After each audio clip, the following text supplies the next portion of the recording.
Hello everyone, Rickosaurus227 here, and welcome to the Nerf Archive Season 3, Episode 10. My goodness, this season has gone a lot more slower than the previous seasons, mainly because of the every other day release schedule, which is going to be a thing from now on, but also just like, it's just been slow. There's been some delays and stuff, but we're going to get back on track, and we're going to get the last 5 episodes out for you, and we're going to start with the Nerf Zombiestrike Slingfire. A blaster that introduced a completely new style of priming for Nerf, and that was lever action. So without further ado, cue the intro.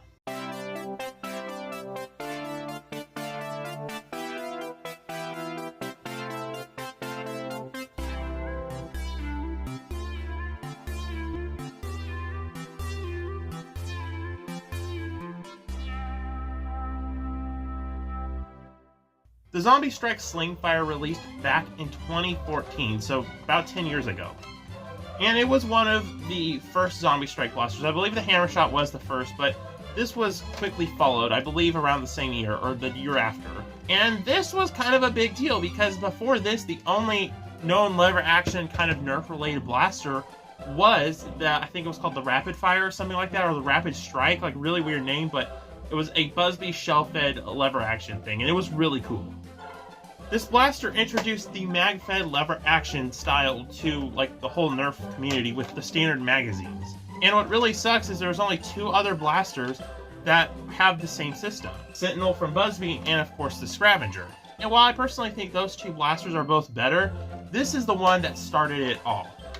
To my knowledge, there's no other variants. You could technically count another package variant with a drum, but there was no like clear variants that you could tell on the surface. It has an amazing classic Zombiestrike design. This is definitely one of the definitive Zombiestrike blasters. It looks like something crafted from a post-apocalyptic war, but it also doesn't look too out there, like it's still a little bit more practical or tactical looking. The main grip is pretty darn good. Even when the lever is pulled up, the grip is pretty nice. It's a little bit small like that, but it's good. The wrapping on here is really nice. And I just realized these are supposed to be sweat stains from your hand, so yeah. What? The stock is a relatively good length. It doesn't go down the whole length of the arm, but it's still relatively comfortable. And there's a sling mount here, and another sling mount here, and technically a sling mount there. There's this thing here that's supposed to be like a sight. It's functionally useless as a sight, but it looks awesome. And we just have really good designs, like the tack rail here, a big old access door. I really like this little emblem thing, or whatever this is here. I like everything about how this blaster is built. The lever prime is nice and ratchety, but I personally find it not very secure. Like, sometimes you can do things wrong with it. It's not a very secure lever prime, and that's why I personally like the Sentinel and Scavenger more, because it's a little bit more of a solid prime.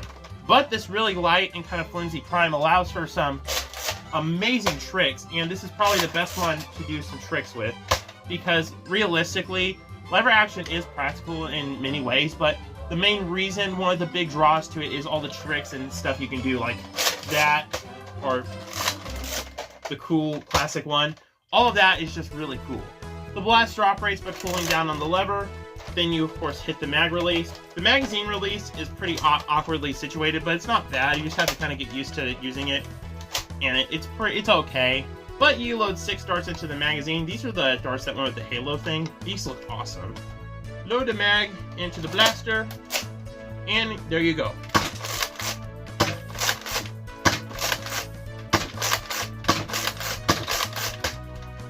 Now, the performance is pretty good. It's not like quite as up there as the Retaliator. I believe it sits around 65 FPS, correct me if I'm wrong. So it's not as good as it could be, but it's pretty standard. But what does this have to offer the hobby today? Well, a lot for a lever action blaster. It has a ton of mod potential. It is really, really good if you want to mod. And at the end of the day, I would say if you're wanting to mod something, the Slingfire all the way. The Scavenger stock is more practical because it does have the Slamfire feature, which is really nice and really well done. Also, I think the lever's a little more solid. But since it does have Slamfire, that means the mod potential isn't as strong as with this. Overall, I would totally give this the great rating. I wouldn't say amazing, because to me there is some issues. The stability and how the prime works, it just feels like unreliable. I never really felt like Oh, this is good. You can accidentally, it's like really, really, really light, and you can easily accidentally like not prime it all the way, and it gets confusing and it gets awkward. Also, I don't like how flimsy this is. I know it has to be flimsy because you don't want it to break, and it needs to have a little bit of flimsy in there so it'll like kind of make it more stable. But this is too much flimsiness. It feels unsecure and not good at all.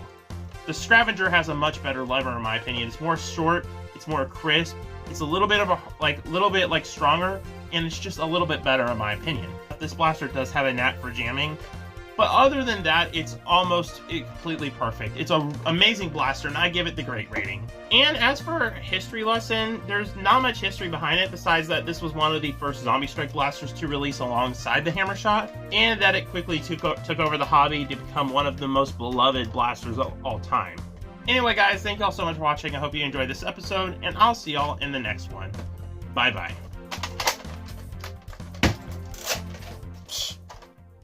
My junk drawer, my junk drawer. So many things I don't know what they're for, but I won't let it go. No, I will add more useless little things to my junk drawer.